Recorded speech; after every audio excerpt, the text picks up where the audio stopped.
যেটা একটা আছে এটা বিশাল বড়, আপনার এটা সিরিয়াস, বেশি মানুষের আক্রমণও বেশি করে। এই গ্রামের মানুষের কাছে হাতি মানেই শুধু বন্য প্রাণী নয়, কখনো কখনো মৃত্যুর ভয়। 2024 সালের জুলাই মাসে ঠিক এই জায়গায় হাতির আক্রমণে একজন নিহত হয়েছেন, মনি আলম নামে একজন মাছ ব্যবসায়ীর। কিন্তু তাদের বন দখলে নিচ্ছে মানুষ, তাই বাধ্য হয়ে মানুষের বসতিতে ঢুকে পড়ছে তারা। কক্সবাজারের কলাতলী থেকে টেকনাফ পর্যন্ত প্রায় ৮০ কিলোমিটার মেরিন ড্রাইভের এক পাশে সাগর, অন্য পাশে সারি সারি সবুজ পাহাড়। একসময় এ পাহাড় জঙ্গল ছিল বন্য হাতির নিরাপদ আবাস। দল বেঁধে চলাচল করত শতাধিক হাতি। কিন্তু সময় বদলেছে। এখন প্রায় প্রতি বছরই মিলছে হাতির মরদেহ। কেউ মারা যাচ্ছে ফাঁদে, কেউ গুলিতে, কেউ বিদ্যুতায়িত হয়ে, আবার কেউ অসুস্থতায়। প্রশ্ন উঠছে, কক্সবাজার কি ধীরে ধীরে হারিয়ে ফেলছে তার বন্য হাতিদের? এই প্রশ্নের উত্তর খুঁজতেই আমাদের যাত্রা। গন্তব্য কক্সবাজার শহরের পাশের ঝিলংজা বড়ছড়া। যে পাহাড়গুলোতে একসময় হাতির পদচারণায় মুখর ছিল, আজ সেখানে নেমে এসেছে অদ্ভুত নীরবতা। স্থানীয়দের ভাষ্য, এই বড়ছড়ার পানি ছিল হাতির অন্যতম ভরসা। পানি খেতে নিয়মিত নেমে আসত বন্য হাতির পাল। সেই পথ ধরেই আমরা ঢুকে পড়ি গহীন পাহাড়ে। ছড়ার স্বচ্ছ পানি, চারপাশে সবুজ, আর একটি পাখি উড়ে এসে কাঁধে বসে যেন পাহাড়ে স্বাগত জানায় আমাদের। পাহাড় পেরিয়ে ছড়া অতিক্রম করে আমরা এগিয়ে চলি। কিন্তু অনেকটা পথ ঘুরেও মিলল না হাতির কোনো পদচিহ্ন, শুধু রয়ে গেছে তাদের হারিয়ে যাওয়ার গল্প।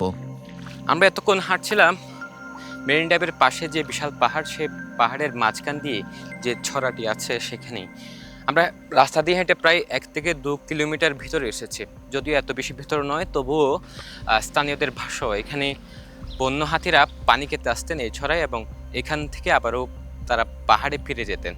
যদি এখন পর্যন্ত আমরা হাতির কোনো পদচিহ্ন বা হাতি এসেছে এমন কোনো চিহ্ন এখানে পাইনি। তবে স্থানীয়রা বলছেন এখন তেমন একটি আর হাতিদের দেখা যায় না। স্থানীয়দের সঙ্গে কথা বলে জানা গেল, একসময় এছড়া আর আশপাশের পাহাড়ে প্রায় হাতির দেখা মিলত। ফলের মৌসুমে লুকালেও চলে আসতো তারা, কিন্তু এখন সে দৃশ্য প্রায় অতীত। আমাদের গ্রামের পিছনে ওদিকে এখনো আসে, হ্যাঁ, মা মা এবং বাচ্চা এরকম 2-4টা আসে। হ্যাঁ, কমছে, একটু কমছে। আগে তো এখানে আমাদের এই মেরিনের দরিয়ানগরের সামনে পর্যন্ত হাতি দেখছি আমরা। পাহাড়ের ভিতর থেকে এখানে আসতো, এখানে বটগাছ পেয়েছিল, বটগাছের ডাল বাগিয়ে খাইতো। তখন আমরা দেখতাম এখানে কতগুলো বাড়িঘর আছে, 50-60 পরিবার বাড়ি আছে এখানে। এরা যদি দৌড়ায় এদিকে আনে, এদিকে উঠতে পারতো না, কিন্তু রাস্তাটা ছিল না তখন। আগে এক সময় আমি নিজে দেখছি 15-16টা করে একসঙ্গে দেখছি। টাওয়ারের উপরে নাকি আল্লাহর এক অলির স্থান ছিল, সেটা নাকি সালাম করে হাতি প্রতি বছর আসতো। বন উজাড়, হাতির চলাচলের করিডোর দখল, পাহাড় কাটা, মানুষের অবাধ প্রবেশ, সব মিলিয়ে দিন দিন ছোট হয়ে এসেছে হাতির আবাসস্থল। যে পাহাড় ছিল নিরাপদ আশ্রয়, সেখানে এখন মানুষের দখলই বেশি। পাহাড়ের আরো ভেতরে একটি ছোট্ট গ্রামে পৌঁছে যাই আমরা। এই গ্রামের মানুষের কাছে হাতি মানেই শুধু বন্য প্রাণী নয়, কখনো কখনো মৃত্যুর ভয়। আমরা এখন আছি দরিয়ানগরে একদম ভিতরে একটি এলাকায়, যেখানে প্রতিনিয়ত হাতির দেখা মেলে। ঠিক এই জায়গায় আমরা যেখানে দাঁড়িয়ে আছি, 2024 সালের জুলাই মাসে ঠিক এই জায়গায় হাতির আক্রমণে একজন নিহত হয়েছেন, মনি আলম নামে একজন মাছ ব্যবসায়ীর। তিনি ছিলেন তার পরিবারের একমাত্র আয়ের উৎস। তিনি তার মৃত্যুর পর মূলত পুরো পরিবার এখন পর্যন্ত অসহায় জীবনযাপন করছেন।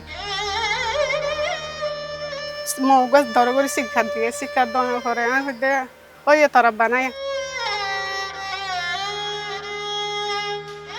এই বাড়ির কর্তা মনি আলম রাতে বাড়ি ফেরার পথে হাতির আক্রমণে প্রাণ হারান। সেই ঘটনার পর থেকে পরিবারটি যেন থেমে গেছে। স্বামীকে হারিয়ে সন্তানদের নিয়ে মানবেতর জীবন কাটাচ্ছে রাশেদা বেগম। তার অভিযোগ, বন বিভাগ সহায়তার আশ্বাস দিলেও পরে আর কথা রাখেনি। কি হয়েছিল মূলত, কোন জায়গায় তাকে হাতি আক্রমণ করেছিল? এই তো এই জায়গায় সময় এসে আপনি কিভাবে দেখছেন? ছেলে মেয়ে একটর বেগুন প্রতি বছর আর তো মশা তো এনে ছেলে মেয়ে যখন ঘরের নজার মৌগাছ ধরে করে শিক্ষা দিয়ে শিক্ষা দেওয়ার পরে দে ওই তারা বানাই শুনে মাইয়ে গাছ আনি বেড়ে সময় এনে আই সাইড দে ইয়ম মাঝে উত্তর দন করে নেড়া তাই ইতান থেন করে হল্লা যে ফুয়াই ঠাং দিন লাফাড়িব হেন করে দইছে সাইড হাতি নিয়ে তাই না ঘরে এঘরের মাঝে সাঁচাই মাঝে এখন ডইলা গলানোর পরে দেখবো না ওরে আর ঘরের দুয়ারে যাই না মানে এইতে সারা রাতটাই কে মানে বিভাগের মানুষ আই না তারপর মানে দৌড়াই ওনারা কোনো সহযোগিতা দিয়ে কিনা? না দে আর একখানে ঠিক করতে না তো বাজি। পাহাড়ের প্রায় অনেক ভেতরে এই জায়গাটির নাম খালেকের পাহাড় নামে স্থানীয়রা এটি নামকরণ করেছেন এবং আশপাশে প্রায় 35 থেকে 40টি পরিবার এখানে বসবাস করেন। তাদের সকলেই বলছেন এখানে এখনও হাতিদের আনাগোনা রয়েছে। এই গ্রামে কাঁঠাল গাছের সংখ্যা বেশি। স্থানীয়রা জানান কাঁঠালের মৌসুম এলেই রাতে দল বেঁধে আসে হাতি, কখনো একা কখনো পুরো পাল। খাদ্যের সন্ধানেই এখন লোকালয়ে ঢুকে পড়ছে তারা। একবার আসছিল 8টা, আরেকবার আসছিল 1টা। যেটা একটা আছে এটা বিশাল বড়, আপনার এটা সিরিয়াস বেশি, মানুষের আক্রমণও বেশি করে। আর যেগুলা ফ্যামিলি সহ আসে ওগুলা আক্রমণ করে না। Aye, kaya hatol anda mada ye. Hatol anda mada ye dia bot apoyo madlotri bot thomai.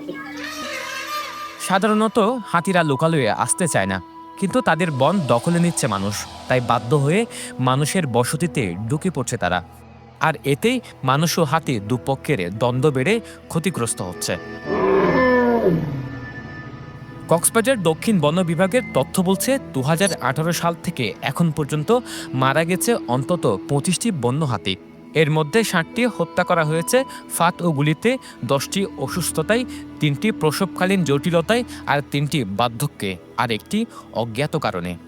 এই সময়ে হাতির আক্রমণে প্রাণ হারিয়েছে 8 জন মানুষ এবং হাতি হত্যার অভিযোগে বন বিভাগ মামলা করেছে 13টি। তবে হাতির বাচ্চার মৃত্যুর কোনো নির্ভরযোগ্য পরিসংখ্যান নেই বন বিভাগের কাছে। আইনে হাতি হত্যা দণ্ডনীয় অপরাধ, কিন্তু একের পর এক হাতি মারা গেলেও বিচার শেষ হওয়ার নজির খুবই কম। ফলে প্রশ্ন উঠছে, আইন আছে কিন্তু প্রয়োগ কোথায়? এখানে বন বিভাগ করে দায় ছাড়া প্রকৃতি। কেউ যদি বন্য প্রাণীকে হত্যা করে তাহলে আমাদের যেটা প্রচলিত আইন যে প্রসিডিউর আছে আমরা যেটা দেখেছি এই প্রসিডিউরগুলো মেনটেন হচ্ছে না। একজন যখন বন্য প্রাণীকে মেরে ফেলা হবে তখন এটাকে পোস্টমর্টম করতে হবে, প্রাণী সম্পদের কাছ থেকে এগুলো সংরক্ষণ করতে হবে, পোস্টমর্টমের রিপোর্ট পাঠাতে হবে। তো এই প্রক্রিয়াগুলো না করলে আইনগতভাবে তো তাহলে তো আমরা এখন নেগলিজেন্সি পর্যায়ে পড়ে যাচ্ছে। আইন তো আমাদের করা আছে, কার্যকর পদক্ষেপ নেওয়ার জন্য আমাদের ইউনিয়ন প্রার্থনা থাকবে, কারণ প্রাণীকে বাঁচাতে হবে। প্রাণী হচ্ছে আপনার পরিবেশের একটা অংশ।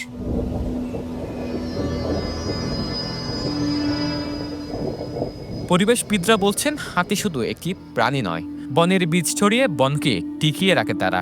অর্থাৎ হাতি হারালে ক্ষতি শুধু একটি প্রাণীর নয়, পুরো জীববৈচিত্র্যের। এই যে একটা হাতি সে কোনো কিছু এই যে তৃণ খেয়ে থাকে, খাওয়ার পরে সে প্রায় 50 কিলোমিটার পর্যন্ত সেই বীজগুলি বয়ে নিয়ে যায়। আবার সে যে পায়খানা করে, মলত্যাগ করে, তার মাধ্যমে এই যে ভূমি উর্বর হয়। এরা আমাদের ইকোসিস্টেমসের এই যে বিভিন্ন যে সাইকেলগুলি আছে, যেমন hydrogen cycle, oxygen cycle, nitrogen cycle, energy cycle, এবং ফুড সাইকেল, এই সাইকেলগুলি যাতে বজায় থাকে সেই জন্য কাজ করে। এটা হচ্ছে হাতির যে জায়গাটা হারানোর পরে সেই হাতির জায়গায় যখন মানুষের বসবাস বেড়ে গেছে, বিশেষ করে বন বিভাগের গাফিলতির কারণে সংশ্লিষ্ট যে দপ্তরগুলো রয়েছে সেই দপ্তরগুলোর নজরদারির অভাবে হাতিগুলো এখন ধাপে ধাপে বিলুপ্ত হয়ে যাচ্ছে, বিভিন্নভাবে হত্যার শিকার হচ্ছে। এই 2018 সাল থেকে 26 সালের মধ্যে 25টা হাতি মৃত্যুবরণ করার মানে বিশাল একটা, আমি মনে করি বিশাল শূন্যতা বন বিভাগের জন্য এবং বনের জন্য। এটা বিশাল একটা শূন্যতা। কক্সবাজার দক্ষিণ বন বিভাগের আওতায় হাতি চলাচলের 3টি করিডোর রয়েছে: উখিয়ার ঘুমদুম, তুলাবাগান পানের ছড়া এবং রাজার কোল। দখল ও বন উজাড়ের কারণে এসব করিডোর দিন দিন সংকুচিত হচ্ছে।